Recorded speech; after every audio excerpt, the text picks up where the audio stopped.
main sequoia forests were ranged according to age, and each for a very promising curve would be presented, all of the way up to last year's seedlings to giants with young and middle-aged portion of the curve many times longer than the old portion. Even as far north as Fresno, I counted 536 saplings and seedlings growing promisingly upon a piece of rough avalanche soil, not exceeding 2 acres in area. This soil bed is about 7 years old and has been seeded to almost simultaneously by pines, firs, Lepidopteris, and sequoia, presenting a simple and instructive illusion of the struggle for life among the rival species. And it was interesting to note that the conditions thus far affecting them have enabled the young sequoias to gain a marked advantage. In every instance like the above, I observe that the seedling sequoia is capable of growing on both drier and wetter soils than its rivals, but requires more sunshine than they, the latter being clearly shown wherever a sugar pine or fir is growing in close contact with sequoia, or about equal age or size and equally exposed to the sun. The branches of the latter in such cases are always less leafy. Toward the south, however, where the sequoia becomes very exuberant and numerous, the rival trees become less so, and where they mix with the sequoias, they mostly grow up beneath them, like slender grasses among stalks of Indian corn. Upon a bed of sandy flood soil, I counted 94 sequoias, from 1 to 12 feet high, on a patch of ground once occupied by 4 large sugar pines, which lay crumbling beneath them, an instance of conditions which have enabled sequoias to crowd out the pine trees. I also noted 86 vigorous saplings upon a piece of fresh ground prepared for their reception by fire. Thus fire, the great destroyer of sequoias, also furnishes bare virgin ground. One of these conditions essential for its growth from the seed, fresh ground, is however furnished in ancient quantities for the constant renewal of the forest without the fire, viz. By the fall of old trees. The soil is thus upturned and mellowed, and many trees are planted for every one that falls. Landslips and floods also give rise to bare virgin ground, and a tree now and then owes its existence to a burrowing wolf or squirrel, but the most regularly supply of fresh soil is furnished by the fall of aged trees.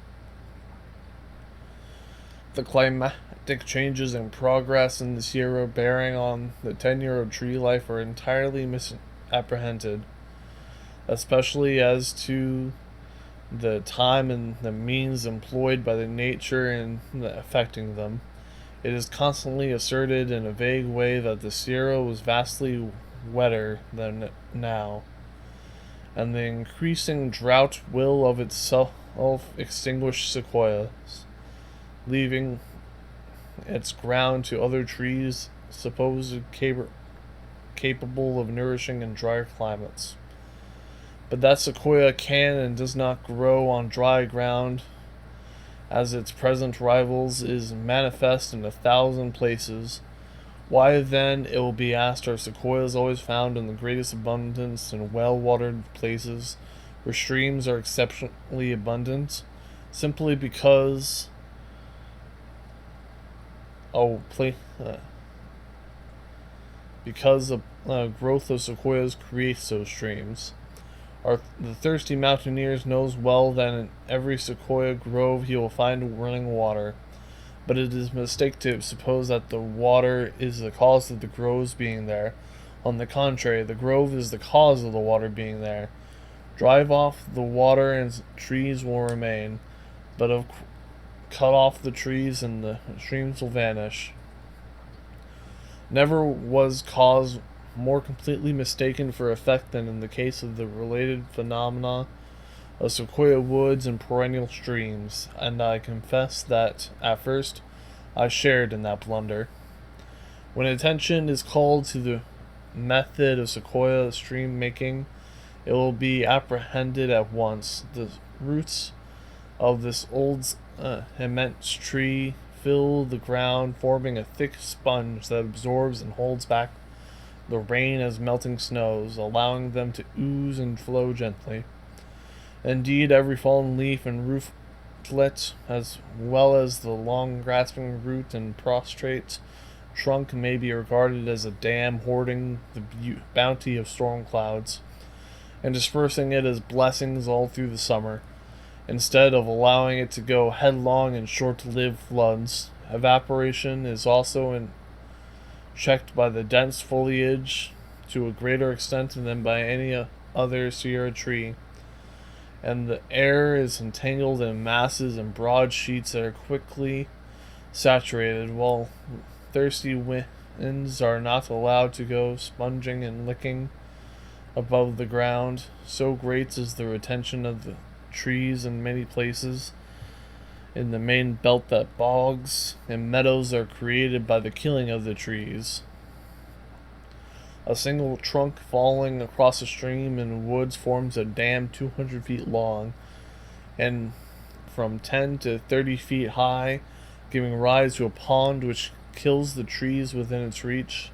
Those dead trees fall in turn, thus making a clearing, while sediments gradually accumulate, changing the pond into a bog or meadow, form a growth of carices and sphagnum. In some instances, a series of small bogs or meadows rise above one another on a hillside, which are gradually merged into each other, forming slopping bogs or meadows, which make striking features of sequoia woods. And since all the trees that have fallen into them have been preserved, they contain records of the generations that have passed since they began to form. Since then, it is a fact that thousands of sequoias are growing thriftily on what is termed dry ground, and even clinging like mountain pines to rifts and granite precipices.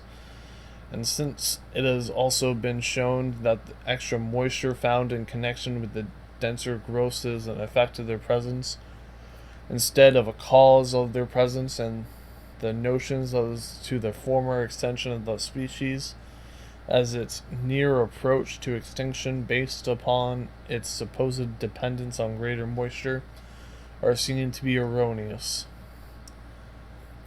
The decrease in rain and snowfall since the close of the glacial period in Sierra is much less than is commonly guessed. The highest post-glacial watermarks are well preserved in all the upper river channels, and they are not greatly higher than the spring flood marks of the present, showing conclusively that no extraordinary decrease has taken place in the volume of the upper tributaries of the post-glacial Sierra streams since they came into existence. But in the meantime, eliminating all the complicated question of climate change, the plain fact remains that the present rain and snowfall is abundantly sufficient for the luxuriant growth of sequoia forest. Indeed, all my observations tend to show that in a prolonged drought the sugar pines and firs would perish before the sequoia. Not alone because of the greater longevity of individual trees, but because this species can endure more droughts and make the most out of whatever moisture falls. Again, if the restrictions and irregular distribution of the species be interpreted as a result of the desiccation of the range, then instead of increasing as it does in individuals toward the south where the rainfall is less, it should diminish. If then the peculiar distribution of sequoia has not been governed by by superior conditions of soil as to fertility or moisture, by what has it been governed? In the course of my studies, I observed that the northern groves, not the only ones I was at first acquainted with, were locked on not just those portions of the general forest soil belt that were first laid bare towards the close of the glacial period, when the ice sheet began to break up into individual glaciers, and while searching the wide basin of the San Joaquin and trying to account for the absence of sequoias where every condition seemed favorable for its growth, it occurred to me that this remarkable gap in the sequoia belt is located exactly at the basin of the vast ancient mer de glace of the San Joaquin and Kings River basins, which poured its frozen floods to the plain, fed by the snows that fell on more than 50 miles of the summit. I then perceived that the next great gap in the belt to the northward, 40 miles wide, extending between the Calaveras and Toleme groves, occurs in the basin of the great ancient Mer de Grace of the Toleme and Stelimus basins, and the smaller gap between the Merced and Mariposa groves occurs in the basin of the smaller glacier of the Merced. The wider the ancient glacier, the wider the corresponding gap in the sequoia belt. Finally, pursuing my investigations across the basins of the Kawe and Tule, I discovered that the sequoia belt attained its greatest development just where, owing to topographical peculiarities of the region, the ground had been most perfectly protected from the main ice rivers that continued to pour past the summit fountains long after the smaller, lower glaciers had been melted. Taking now a general view of the belt beginning at southward, we see that the majestic ancient glaciers were shed off right and left down the valleys of Kern and Kings rivers by the lofty protective spurs outspread and bracing above the warm sequoia-filled basins of the Kawe and Tule. Then next northward occurs the wide sequoia-less channel or basin of the ancient San Joaquin and Kings River Mer de Glace. Then the warm protected spots of Fresno and Mariposa groves, then the sequoia-less channel of the ancient Merced Glacier. Next to the warm sheltered ground of the Merced Tulime groves, then the sequoia-less channel of the ancient Mer de Glace of the Tulime and Stanislaus, then the warm old ground of the Calaveras and the Stanislaus groves. It appears, therefore, that just where, at a certain period in the history of the Sierra, the glaciers were not, there is sequoia, and just where the glaciers were, the sequoia there is not. Where do other conditions may have been enabled sequoia to establish itself in these pure on the oldest, warmest portions of the glacier soil belt, I cannot say. I might venture to state, however, in this connection that the sequoia forests present a more and more ancient aspect as they extend southward. I am inclined to think that the species was distributed from south, where the sugar pine, its great rival in the northern groves, seems to have come around the head of the Sacramento Valley and down the Sierra from the north.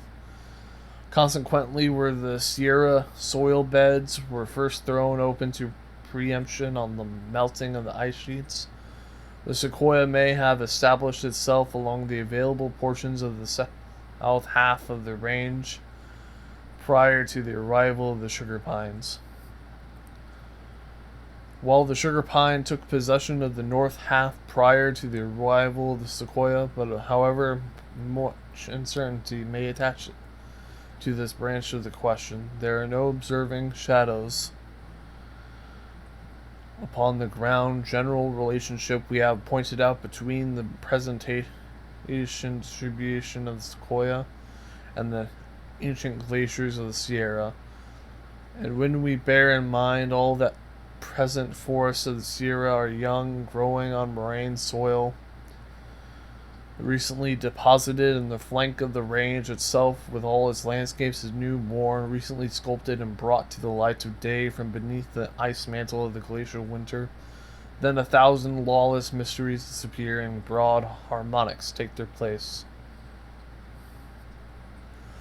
But although all the glacial observed phenomena bearing on the post-glacial history of this colossal tree point to the conclusion that it never was more widely distributed on the Sierra since the close of the glacial epoch, then its present forests are scarcely past prime.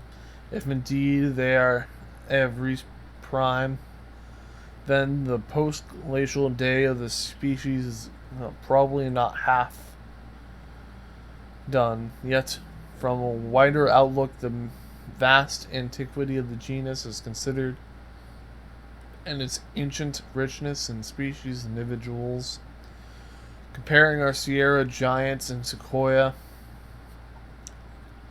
done yet from a wider outlook, the vast antiquity of this genus is considered, its ancient richness in individuals conspiring our ancient Sierra giant and sequoia, separate vines of the coast range, the only other living species of the sequoia, with 12 fossil species already discovered and described by Heer and Lessegrix, some of which have flourished over vast areas in the Arctic regions and in Europe, at our own territories during Tertiary and Cretaceous times.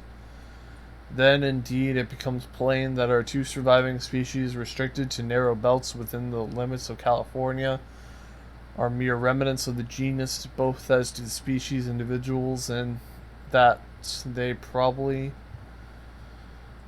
are that our two surviving species, restricted to narrow belts within the limits of California, are remnants of the genus.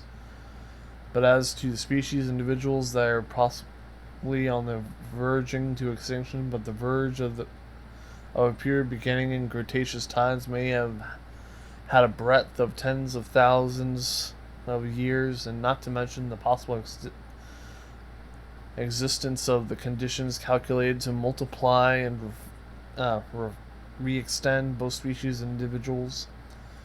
This, however, is a branch of the question into which I do not know the purpose to enter. In studying the fates of our forest king, we have thus far considered the actions of purely natural causes only, but unfortunately, man is in the woods, and waste and pure destruction are making rapid headway. If the importance of forests were at all understood, even from an economic standpoint, their preservation would call forth the most watchful attention of our government. Only of late years, by means of forest reservations, has the simplest groundwork for available legislation have been laid. While in the many of the finest groves of every species of destruction is still moving on with accelerated speed. In the course of my explorations, I found no fewer than 5 miles located on or near the lower edge of the sequoia belts, all of which were cutting considerable quantities of big tree lumber. Most of the Fresno group are doomed to feed the mills recently erected here near them, and a company of lumbermen are now cutting the magnificent forest on Kings River. In these milling operations, waste far exceeds use. For after the choice young manageable trees on any given spot have been felled, the woods are fired to clear the ground of limbs and refused with reference to other operations. And of course, most of the seedlings and saplings are destroyed. These mill ravages, however, are small compared to with the comprehensive destruction caused by sheepmen. Incredible numbers of sheep are driven to the mountain pastures every summer, and their course is ever marked by desolation. Every walled garden trodden down, the shrubs are stripped of leaves as if devoured by locusts, and the woods are burned. Running fires are set everywhere with a view to clear the ground of prostrate trunks, to facilitate the movement of the flocks, and improve the pastures. The entire forest belt is thus swept away and devastated from one extremity of the range to the other, and with the exception of the resinous Pinus cortata, sequoia suffers most of all. Indians burn off the underbrush in certain localities to facilitate deer hunting. Mountaineers and lumbermen carelessly allow their campfires to run, but the fires of the sheepmen or mutineers form more than 90% of all destructive fires that range the severe forests. It appears, therefore, that notwithstanding our forest king might live on and gloriously in nature's keeping, it is rapidly vanishing between or the fire and the steel of man, and unless protective measures that speedily invented and applied in a few decades, at the furthest, all that will be left of Sequoia gigantea will be a few hacked and scarred monuments.